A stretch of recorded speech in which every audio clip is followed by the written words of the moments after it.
ഞാൻ ഭയങ്കരമായിട്ട് ഇവിടെ ഇരുന്ന് കരയുമായിരുന്നു. എന്റെയും നിങ്ങളുടെ ഹൃദയം കൊതിക്കുന്ന യഥാർത്ഥത്തിൽ സ്നേഹം, കാപ്പട്യമില്ലാത്ത സ്നേഹം. വളരെ ഭാരത്താണ് വന്നത്. എന്താ ചെയ്യണമെന്ന് അറിയില്ലാത്ത അവസ്ഥയിലാണ് ഞാനിവിടെ വന്നത്. ഈ ലോകത്ത് സ്നേഹം കിട്ടുന്നതൊക്കെ നിറയെ കാപ്പട്യങ്ങളാണ്. ഇന്നലത്തെ ക്ലാസ്സിലൊക്കെ ഇവിടെ ഇത്രയും ആൾക്കാർ ഉള്ളോണ്ടാന്ന് തോന്നുന്നു, അല്ലെങ്കിൽ ഞാൻ ഒരു പക്ഷെ അലറിക്കരഞ്ഞേനെ. എന്നാൽ നമ്മളെ സ്നേഹിക്കുന്ന ഒരപ്പനുണ്ട്, നിഷ്കളങ്കമായി കരുതുന്ന ഒരപ്പനുണ്ട്. ഈ സ്നേഹം വരുമ്പോ ഉണ്ടല്ലോ, നിങ്ങളുടെ സങ്കടങ്ങൾ, നിങ്ങളുടെ വിഷമങ്ങളൊക്കെ അങ്ങ് മാറാൻ തുടങ്ങും.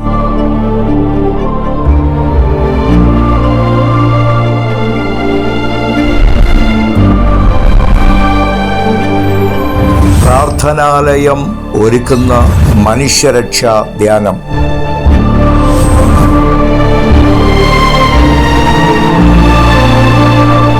ഒരു 4 സ്റ്റെപ്പിൽ കൂടുതൽ എനിക്ക് നല്ലപോലെ കയറാൻ പാടില്ലാത്ത ഞാൻ ഈ 3ാമത്തെ ഫ്ലോറിൽ 2 വയസ്സുള്ള കൊച്ചിനെ എടുത്തു ഒരു ബുദ്ധിമുട്ടും ഇല്ലാതെ ഞാൻ കയറി പോകുന്നുണ്ട്. പിന്നെ ഒരുപാട് ഭാരങ്ങളായിട്ടാണ് ഞാൻ വന്നത്. ഇപ്പം ഞാൻ തികച്ചും ഫ്രീ ആയിട്ടുള്ളൊരു മൈൻഡിലാണ് ഇവിടെ നിൽക്കുന്നത്. പ്രാർത്ഥിക്കുമ്പോൾ ഞാൻ എങ്ങനെ കൊണ്ടുവന്ന് ആ ഭാരം എന്നിലിരുന്ന് ഇങ്ങനെ തലയിൽ അങ്ങനെ പറന്നു പോകുന്നത് പോലെ. പാസ്റ്റർ പ്രാർത്ഥിച്ചപ്പോൾ ആ ഭാരം വിട്ടുപോയി, വളരെ ഒരു സന്തോഷം കടന്നു വന്നു.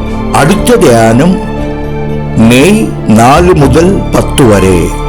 ഞാൻ വരുന്നതിന് മുന്നേ എൻ്റെ ഉള്ളിൽ ഭയങ്കര ഭാരങ്ങളായിട്ടാണ് ഞാൻ വന്നത്. പക്ഷെ ഇവിടെ വന്നു ഒരു ദിവസം കഴിഞ്ഞപ്പോഴത്തേക്ക് എൻ്റെ ഭാരം എൻ്റെ ഉള്ളിൽ ഇങ്ങനെ അല്ലാതെ ഒന്നും ഇല്ലാത്ത പോലെ ഒരു ബ്ലാങ്ക് ആയിട്ട് കിടക്കുന്ന ഒരു ഫീലാണ്. പിന്നെ ഈ തലയ്ക്ക് പിടിച്ച സമയത്ത് എന്തോ ഇങ്ങനെ എർത്ത് പോലെ എനിക്ക് ഫീൽ ചെയ്തത്. ഞാനിപ്പോൾ ഫ്രീ ആണ്. വന്നപ്പോൾ നെറ്റിയിൽ നല്ല വേദനുണ്ടായിരുന്നു. ഇപ്പോൾ വളരെയധികം മാറിയിട്ടുണ്ട്. വരുമ്പോൾ നല്ല വേദനുണ്ടായിരുന്നു. ഈ ആരാധനയിൽ 2 ദിവസമായിട്ട് അഭിഷേകത്താൽ നിറഞ്ഞു, വലിയ ശക്തി പ്രാപിച്ചു. അതുപോലെ എനിക്ക് ഇപ്പോൾ വലിയ സന്തോഷമാണ്. ഞാൻ വളരെ ഭാരത്തോടു കൂടിയായിരുന്നു ധ്യാനത്തിനായിട്ട് കടന്നു വന്നിരുന്നത്. എന്നാൽ വളരെ സന്തോഷത്തോടു കൂടിയാണ് ഇപ്പോൾ കടന്നു പോകുന്നത്. ഞാൻ ഒരുപാട് ടെൻഷനുള്ള ആളൊക്കെ ആയിരുന്നു. പക്ഷെ ഇവിടെ വന്നത് മുതലേ എനിക്ക് ഒരു ടെൻഷനും ഇല്ല. എനിക്ക് എപ്പോഴും സന്തോഷത്തിലാണ് ഞാൻ. ഒരു സ്ത്രീ തൻ്റെ കുഞ്ഞിനെ മറക്കൂ, അവ മറന്നാലും ഞാൻ നിന്നെ മറക്കില്ല.